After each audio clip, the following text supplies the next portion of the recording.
The Velthari Empire had ruled the stars for 400 years. They had conquered 17 star systems. They had destroyed dozens of species who dared to resist them. Their warships were the finest in the galaxy. Their warriors were bred from birth to fight and kill. Their commanders had never tasted defeat. So when the scout ships returned with reports of a small blue planet in a distant corner of the galaxy, High Commander Zethral barely looked at the data. The species called themselves humans. They had only recently learned to travel between stars. Their ships were slow and crude. Their weapons were primitive. They numbered only in the billions. Another weak species, Zethral said to his council. They will kneel before us like all the others. The Velthari sent a message to Earth. It was not a greeting. It was not a request.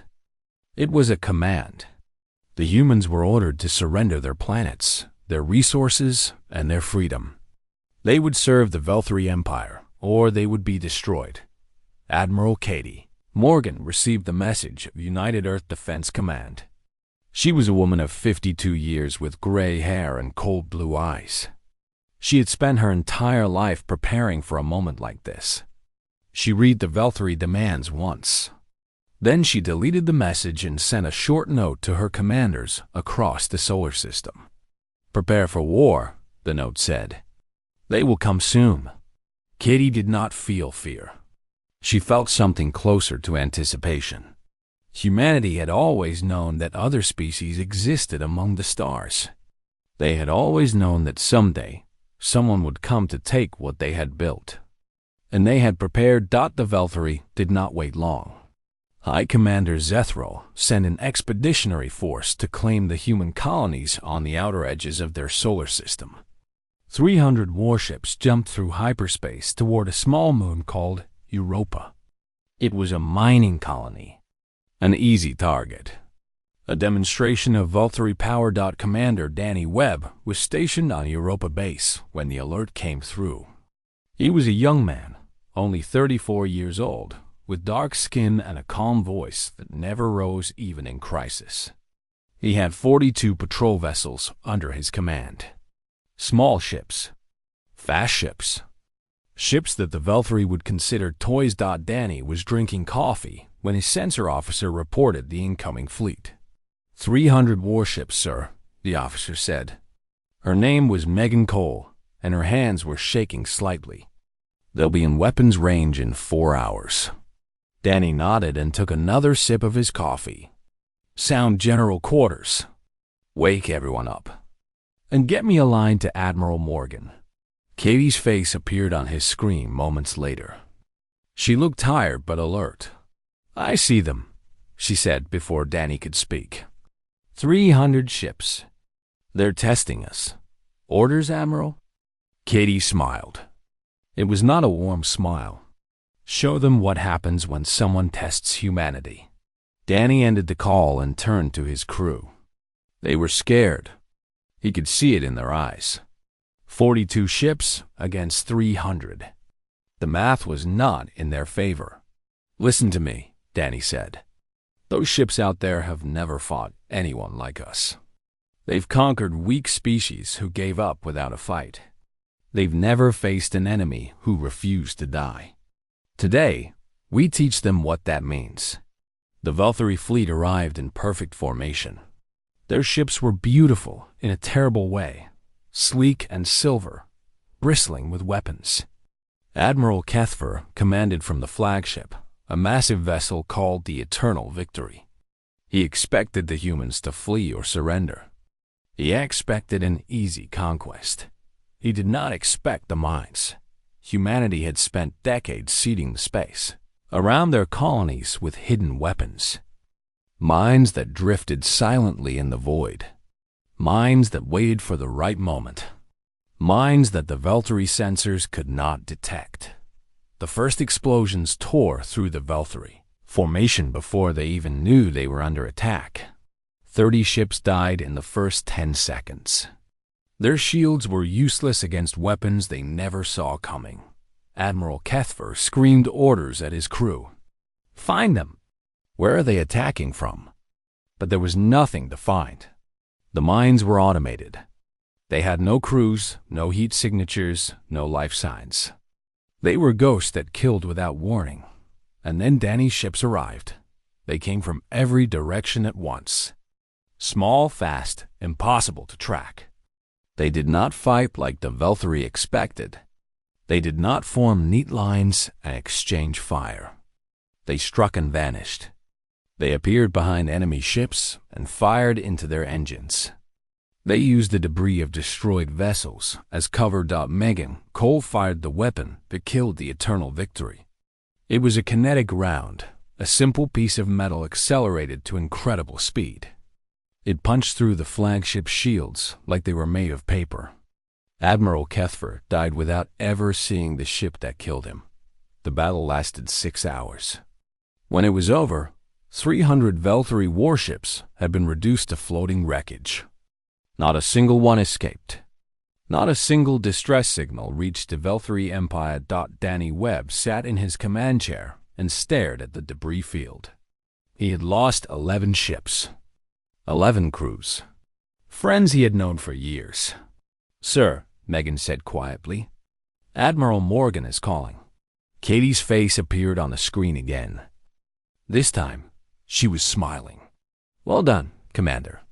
The first battle goes to humanity. They'll send more," Danny said. "Many more.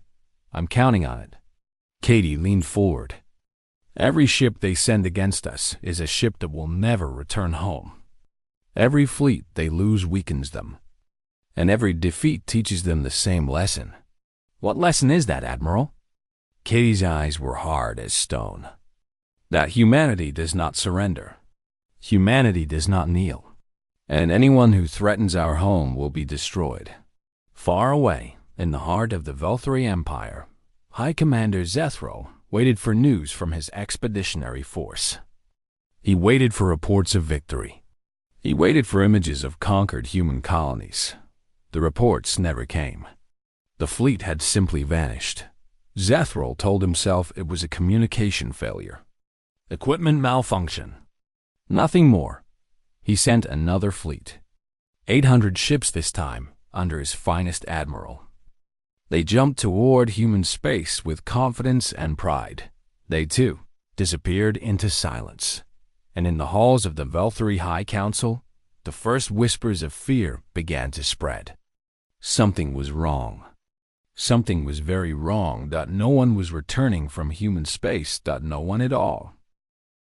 The Valkyrie High Council met in the ancient chamber where their species had made decisions for 1,000 years. The walls were carved from black stone. The ceiling rose so high that it disappeared into shadow. It was a room built to inspire fear and obedience. But today, fear lived in the hearts of the council members themselves. Elder Matriarch Silith sat on the highest throne. She was old, older than anyone could remember, and her scales had faded from bright green to dull gray. But her mind was still sharp, and her eyes missed nothing. 1,100 ships, she said. Her voice echoed through the chamber. 2 fleets, gone without a trace. Explain this to me. The military advisors shifted nervously. None of them wanted to speak. None of them had answers. "We believe it is a communication failure," one finally said. "The humans must have some technology that blocks our signals. Admiral Kethfer and Admiral Sorn are certainly victorious. We simply cannot reach them." "Both fleets?" Silith asked. "Both admirals? Both times?" Silence. "You are fools," Silith said quietly. "Our ships are gone. Our warriors are dead. And you speak of communication failures." She rose from her throne. Despite her age, she moved with power and purpose. "I want answers. Real answers. Send probes to the battle sites. Find out what happened to our fleets." The probes were sent. Fast, unmanned ships that could observe without being detected. They jumped to the coordinates where the first battle should have taken place. What they found was wreckage. 300 Valkyrie warships, reduced to twisted metal and frozen bodies. The probes recorded everything, every piece of debris, every dead warrior floating in the void. Then they jumped to the second battle site. 800 more ships, destroyed, annihilated, not a single survivor. The recordings were played for the High Council. Syleth watched in silence as the images scrolled past. Ships torn apart by weapons she did not recognize. Explosions that came from nowhere. Death that struck without warning. "They are not primitive," she said when the recordings ended. "We were wrong. We were very wrong." High Commander Zethral stood before the council. His pride had been wounded. His judgment had been questioned. But he was not ready to admit defeat. "Give me the Grand Fleet," he said. 4,000 warships. The largest force in our history. I will go myself. I will crush these humans and bring their leaders back in chains. Syleth studied him for a long moment. "You saw the recordings. You saw what they did to our ships. They caught us by surprise. It will not happen again. With 4,000 ships, no trap can destroy us. No ambush can succeed. We will overwhelm them with pure numbers." The council debated for hours. Some wanted to retreat, to abandon the campaign against humanity and focus on defending their existing territory. Others agreed with Zethral. The Velthari had never retreated. They could not show weakness now. In the end, Zethral got his fleet. On Earth, General Rita Cole received the intelligence reports with grim satisfaction. She was 70 years old, a veteran of 3 colonial conflicts, and she had spent her entire career preparing for this moment. The moment when humanity would face a true test. 4,000 ships, her aide said. His name was Chris Palmer, a young lieutenant with nervous energy and a brilliant mind. "That's everything they have. If this fleet fails, their empire is defenseless." "They're desperate," Rita said. "Desperate and angry. That makes them dangerous, but also predictable." She pulled up a star map on her screen. Human space was small compared to the Velthari Empire. A handful of colonies. A few billion people. But every inch of that space had been prepared for war. "They think numbers will save them," Rita continued. "They've always won through numbers. Bigger fleets, more ships, overwhelming force. They don't understand that war isn't just about strength. It's about intelligence, adaptability, the willingness to do whatever it takes to survive." Chris looked at the map. "Where will they attack?" "Here." Rita pointed to a system near the edge of human space. "The Kepler system. It's the most direct route to Earth. Zethro wants a quick victory. He wants to end this war before it truly begins." "And our response?" Rita smiled.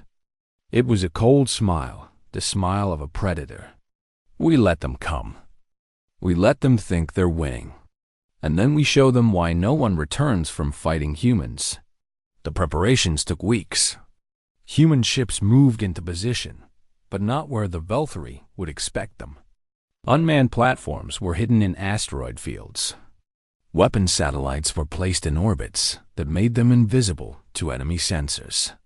Mines were seeded throughout the system, millions of them, waiting to be activated. Admiral Katie Morgan commanded the main fleet.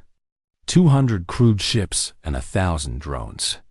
A small force compared to the Velthari Armada. But Katie was not planning to fight a conventional battle.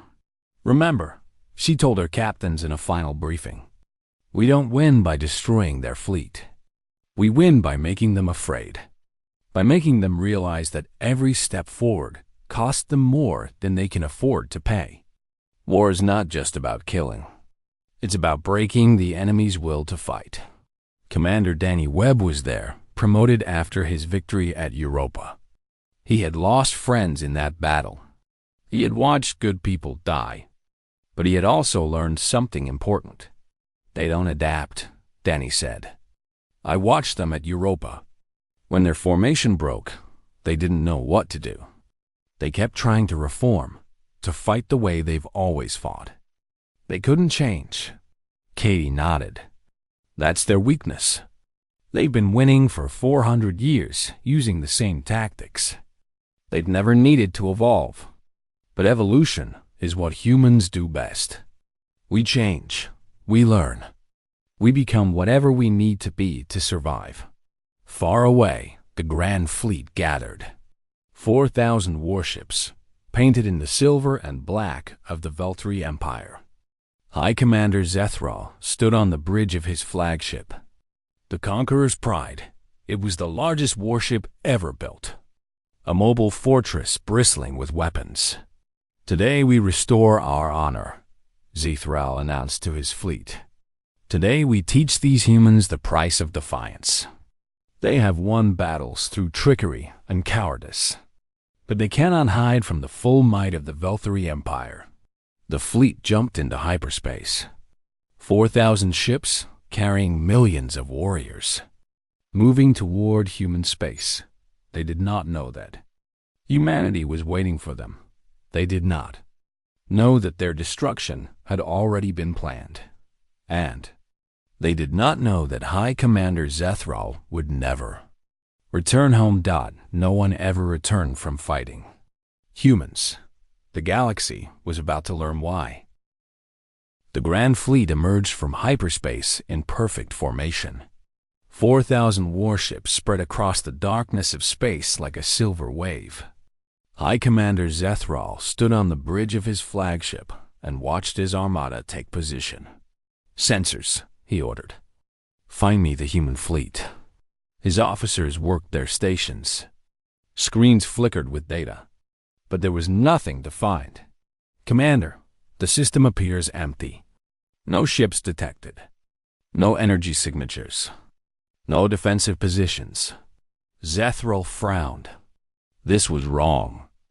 The humans had destroyed 1,100 ships. They had to have a fleet somewhere. They had to have defenses. They're hiding, he said. Cowards. They know they cannot face us in open battle. Search every asteroid. Scan every moon. Find them. Captain Ben Taylor watched the Veltri fleet from his hiding place. His ship, the Defiance, was a stealth destroyer. It was painted black and equipped with technology that made it nearly invisible.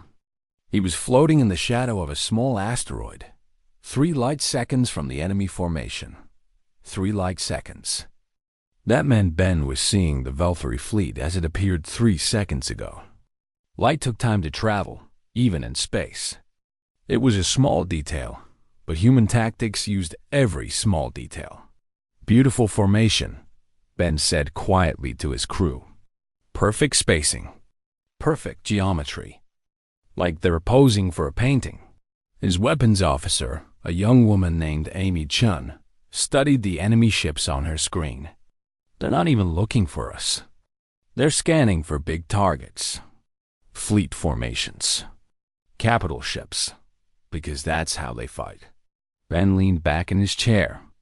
They've never fought an enemy that refuses to play by their rules. Today, we teach them a new game. Across the system, Commander Lisa Dunn coordinated the attack from the carrier Relentless. She was a tall woman with short red hair and a reputation for aggressive tactics. 1,200 human ships were under her command. Most of them were drones, unmanned vessels controlled by artificial intelligence. They were small, fast, and expendable. All units, this is Relentless Actual, Lisa announced.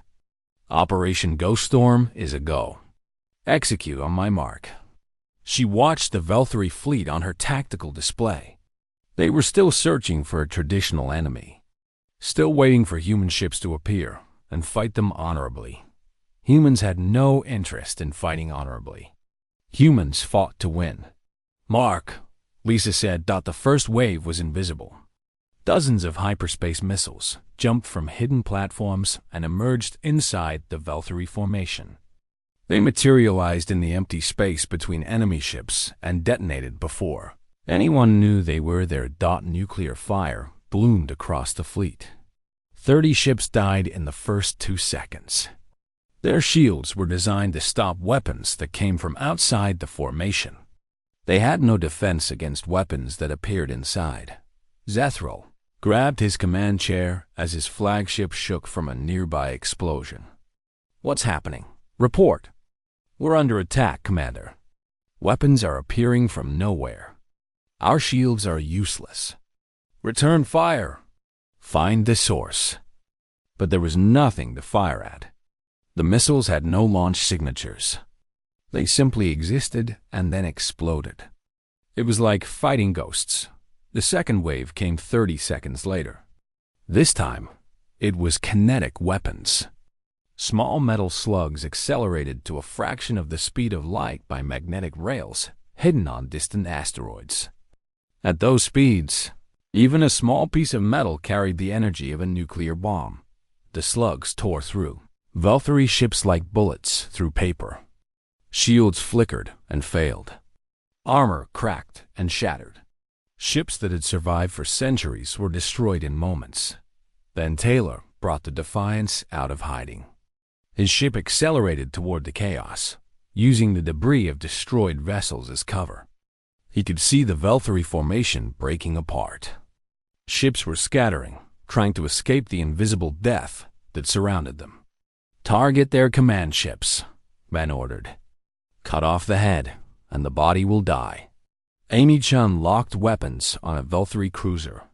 It was trying to rally nearby ships, broadcasting orders to maintain formation. Her finger pressed the firing button. The cruiser vanished in a ball of fire. High Commander Zethral watched his fleet die. Ships were exploding all around him. Communications were chaos, officers screaming for orders, captains reporting damage, admirals dying mid-sentence. He had never experienced anything like this. "They fight like animals," he said. His voice was hollow. "No honor. No formation. They strike from shadows and run away. Commander, we need to retreat. We've lost over 500 ships." "No." Zethral slammed his fist on his console. "We will not run from primitives. All ships, charge toward the center of the system. Find their home base and destroy it." The remaining Valkyrie ships tried to obey. They pushed forward through the chaos, through the mines and missiles and kinetic rounds. Some made it through. Most did not. Lisa Dunn watched them come. She had expected this. The Valkyrie were warriors. They would rather die fighting than retreat. "Phase 2, she ordered. "Release the swarms." The drone ships activated. 1,000 unmanned vessels, each controlled by an artificial intelligence that could make decisions faster than any living being. They descended on the Valkyrie fleet like a cloud of angry insects. The drones did not fight like traditional ships. They rammed enemy vessels at full speed. They flew into engine exhaust ports and exploded. They attached themselves to hulls and drilled through armor. They were suicide weapons, designed to trade one small ship for one large ship, and humans had thousands of them. Zethral's flagship was surrounded. Drones attacked from every direction, striking at his engines, his weapons, his shield generators. His crew fought back desperately, shooting down dozens of the small ships. But for every drone they destroyed, 3 more took its place. "Retreat," Zethral finally said. The word tasted like poison in his mouth. "All ships, retreat. Jump to hyperspace, now." But the humans had planned for that too. The mines they had seeded throughout the system were not just explosive. Some of them were hyperspace inhibitors, devices that prevented faster-than-light travel in a wide area. The Valkyrie fleet was trapped. Ben Taylor brought his ship alongside the Conqueror's Pride. The flagship was dying. Its shields gone, its weapons silent. He could see fires burning through the hull, oxygen venting into space. "This is Captain Ben Taylor of the United Earth Defense Fleet," he broadcast. "High Commander Zethral, your fleet is destroyed. You have lost. Surrender, and your surviving crews will be treated with respect." There was a long pause. Then Zethral's voice came through the speakers, weak and broken. "We do not surrender. We are Velthari." "Then you will die, Velthari," Ben said. "But know this. You came to our home to enslave us. You thought we were weak. You were wrong. Remember that in whatever afterlife awaits you." The final missile struck the Conqueror's pride. The flagship exploded, taking High Commander Zethral with it. Across the system, the battle was ending. 4,000 Velthari ships had been reduced to debris. The survivors, those few who had managed to escape the worst of the fighting, surrendered one by one. Lisa Dunn leaned back in her chair and closed her eyes. They had won. Humanity had won, but she knew this was not the end. This was only the beginning. Somewhere in the galaxy, the Velthari Empire was waiting to hear from their grand fleet. They would wait forever. The Velthari Empire was dying. Not from weapons or warfare, but from something far worse. Fear. 4,000 ships. The Grand Fleet, the pride of their civilization, gone, vanished, destroyed without a single survivor returning to tell the tale. Elder, Matriarch Syleth sat alone in her chamber. The reports were scattered across her desk, each one more terrible than the last. Probe recordings showed the wreckage of the fleet drifting through space. Millions of warriors dead. High Commander Zethral dead. Everything they had sent against humanity, lost. How? She whispered to the empty room. How did they do this? She had watched the recordings 100 times. She had seen the weapons appear from nowhere. She had seen the small ships swarm like insects. She had seen the mighty Velthari Armada torn apart by an enemy they could not even see. The humans did not fight like any species the Velthari had ever encountered. They did not stand in formation and exchange fire. They did not seek honor in battle. They fought to win, and they did not care how. A chime sounded at her door. One of her advisors entered, bowing low. "Matriarch, a human ship has entered our space." Syleth looked up sharply. "A fleet?" "No, Matriarch. A single ship, unarmed. It is requesting permission to approach the homeworld. They say they wish to talk. Talk. After everything that had happened, the humans wanted to talk." Syleth should have been angry. She should have ordered the ship destroyed. But she was tired. So very tired. "Let them come," she said. Ambassador Paul Grant stepped off his shuttle onto Velthari Prime. He was a man of 60 years with gray hair and a calm face that showed no emotion. He had spent his career negotiating with difficult people. This would be his greatest challenge. Armed guards surrounded him immediately. Their weapons were pointed at his chest. Their eyes were filled with hate and fear. "I am Ambassador Paul Grant," he said. "I come in peace, to speak with your leaders." "You come in peace?" One of the guards snarled. "After murdering millions of our warriors? Your warriors came to our home with weapons. They planned to enslave our people. We defended ourselves." Paul kept his voice steady. "Now, I am here to ensure no more blood is shed. Take me to Elder Matriarch Syleth." They took him through the great halls of the Velthari capital. Paul studied everything he saw. The architecture was ancient and grand. The artwork depicted scenes of conquest and victory. But the people he passed looked broken. They looked defeated. Syleth received him in the council chamber. She sat alone on her throne, the other seats empty. Paul noticed that her scales had lost their shine. Her eyes were dull with exhaustion. "You have destroyed us," she said without greeting. "Our military is gone. Our empire is defenseless. Why are you here? To demand surrender? To make us your slaves?" Paul shook his head.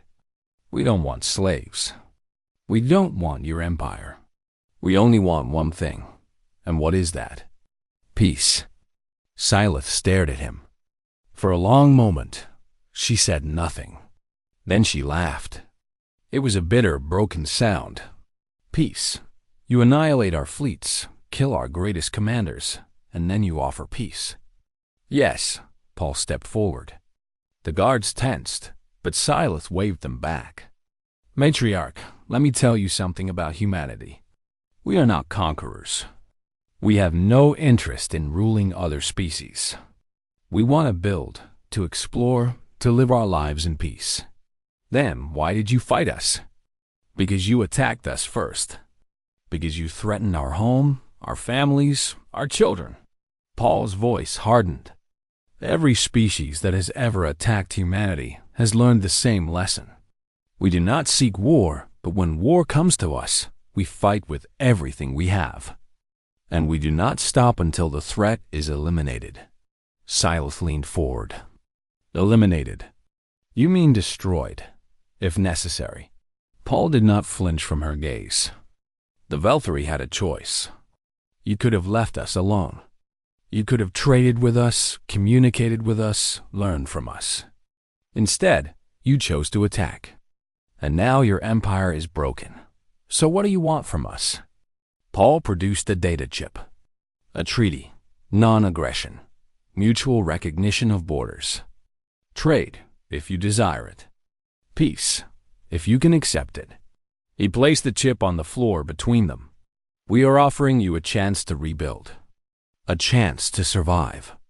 Take it, and the Valkyrie people will live on. Refuse it, and what? Silas asked. And within a year, no one in the galaxy will remember that the Valkyrie Empire ever existed. The silence stretched between them. Silas stared at the data chip as if it were a living creature. You could do that, she said slowly. You could destroy us completely. Yes. Then why don't you? Paul took a deep breath. Because we are tired of killing. Because every warrior we destroy has a family somewhere who will mourn them. Because we believe that even enemies can become friends, given enough time. He gestured toward the chip. The choice is yours, matriarch. Peace or extinction. Humanity prefers peace. But we are prepared for either. Silas rose from her throne. She walked slowly down the steps, her old body moving with difficulty. She stopped in front of Paul and looked into his eyes. You are strange creatures, she said. You fight like demons, but you speak of peace like priests. We are what we need to be, Paul replied. That is the nature of humanity. Silas bent down and picked up the data chip. She held it in her clawed hand for a long moment. I will take this to what remains of my council. We will discuss your terms. That is all I ask. As the guards escorted Paul back to his shuttle, Silas called out to him. Ambassador. One question, Paul turned. Why did none of our ships ever return? Why did none of our warriors survive to tell us what happened? Paul considered the question. Because we could not allow it. Every survivor would be a source of information about our tactics, our weapons, our weaknesses. We could not take that risk. So you killed them all, even those who surrendered. No, Paul shook his head. Those who surrendered were taken prisoner. They are alive and well. They will be returned to you as part of the peace treaty. For the first time, surprise flickered across Silas' face. They are alive? Humanity does not kill those who surrender. We are not monsters, matriarch. We simply do whatever is necessary to protect our home. Paul gave a slight bow. I hope you will choose peace. For the sake of both our peoples. He walked away, leaving Silas standing alone in the great hall, holding the data chip that would determine the future of her species. 2 days later, the Valkyrie signed the treaty. They had no other choice. The story spread across the galaxy like fire. The Valkyrie Empire, undefeated for 400 years, had been brought to its knees by a species no one had ever heard of. 15,000 warships destroyed. Millions of warriors killed. The greatest military power in known space, broken by primitives from a small blue planet. Every species with ears listened. Every empire with ambitions took note. The humans had done the impossible. In the decades that followed, the galaxy changed. Species that had planned to expand toward human space quietly altered their borders. Invasion fleets were disbanded. War councils were dissolved. No one wanted to be the next Valkyrie. Trade delegations began arriving at Earth instead. Diplomats came with gifts and offers of friendship. Scientists came seeking knowledge. Merchants came seeking profit. The humans welcomed them all with smiles and open hands. But behind those smiles, the galaxy saw something else. They saw Steel. Captain Ben Taylor retired from the military 5 years after the war. He had won medals, received honors, been celebrated as a hero. But he did not feel like a hero. He felt tired. He bought a small farm in Montana, in the mountains where the air was clean and the nights were dark enough to see the stars. He grew vegetables. He raised chickens. He tried to forget the things he had done. But sometimes, late at night, he would look up at those stars and remember. He would remember the ships he had destroyed, the lives he had ended, the moment when the Valkyrie flagship exploded and High Commander Zethral died. He had done what was necessary. He knew that. But necessary things were not always easy to live with. Commander Lisa Dunn took a different path. She became an instructor at the Fleet Academy, teaching the next generation of officers how to fight. Her classes were always full. Everyone wanted to learn from the woman who had coordinated the destruction of the Grand Fleet. The key to victory, she would tell her students, is not strength. It is adaptability. The Valkyrie were stronger than us. They had more ships, more weapons, more warriors. But they fought the same way they had always fought. They could not change. She would pause and look at the young faces staring at her. Humans change. We adapt. We evolve. That is our greatest weapon. Never forget that. Ambassador Paul Grant continued his work. He traveled from world to world, speaking with leaders and diplomats, building relationships, and establishing treaties. He became known as the voice of humanity, the man who could turn enemies into friends. But he never forgot his real purpose. Every friendship he built was also an alliance. Every trade agreement was also a security pact. Paul was not just a diplomat. He was a strategist, playing a game that would take generations to complete. "We cannot fight the entire galaxy," he told General Rita Cole during one of their private meetings. "There are too many species, too many empires. If they all turned against us at once, we would be destroyed. Then, we make sure they never turn against us at once," Rita replied. "We make friends. We build trust. We become so valuable that attacking us becomes unthinkable. And if that fails," Rita smiled her cold smile, "then we make sure everyone remembers what happened to the Valkyrie. The Valkyrie themselves survived. The treaty was honored. The prisoners were returned. Trade began between the two species, hesitant at first, then growing stronger. Elder Matriarch Syleth lived for another 30 years. In her final interview, she was asked about the war. "We were arrogant," she said. Her voice was weak, but her mind was still clear. "We thought we were the greatest power in the galaxy.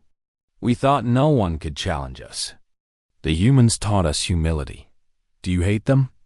Syleth thought for a long moment. "No, I respect them. They are perhaps the most dangerous species I have ever encountered. But they are also fair. They did not destroy us when they had the chance. They offered peace when they could have offered extinction. Why do you think they did that? Because they are not conquerors." Silas smiled slightly. "They are survivors. There's a difference. Conquerors want power. Survivors want safety. The humans built their entire strategy around making themselves safe. Once we were no longer a threat, they had no reason to destroy us. General Rita Cole gave one final interview before her death at 93. She had outlived most of her colleagues, most of her friends, most of her enemies. She had seen humanity grow from a small species on one planet to a respected power in the galaxy. The reporter asked her how humanity had won. "People always ask that," Rita said. She was sitting in a wheelchair, her body frail, but her eyes still sharp. "They want to know our secret, our special weapon, our brilliant strategy. And what do you tell them?" "I tell them the truth. We won because we refused to lose." Rita looked out the window at the stars. The Valkyrie fought for glory, for honor, for conquest. We fought for our families, for our homes, for our children. When you fight for something that important, you don't stop. You don't give up. You do whatever it takes. Some would say humanity's tactics were brutal, ruthless. They were. Rita did not flinch from the accusation. War is brutal. War is ruthless. Anyone who tells you otherwise has never been in one. We did terrible things to survive. I don't apologize for that. I would do it all again. Any regrets? Rita was quiet for a long time. I regret that it was necessary. I regret that the Valkyrie forced our hand. I regret the lives lost on both sides. She paused. But I do not regret defending my species. I do not regret protecting my home. The reporter asked one final question. What do you want people to remember about the war? Rita smiled. It was not a cold smile this time. It was warm, almost gentle. I want them to remember that humanity tried for peace first. We sent diplomats. We asked for negotiation. The Valkyrie refused. They wanted conquest or nothing. She leaned forward in her wheelchair. I want them to remember that we didn't start this war, but we ended it. And I want them to remember why no one ever returned from fighting humans. Why is that? Because when you threaten our home, our families, our future, we become something else. Something ancient and primal.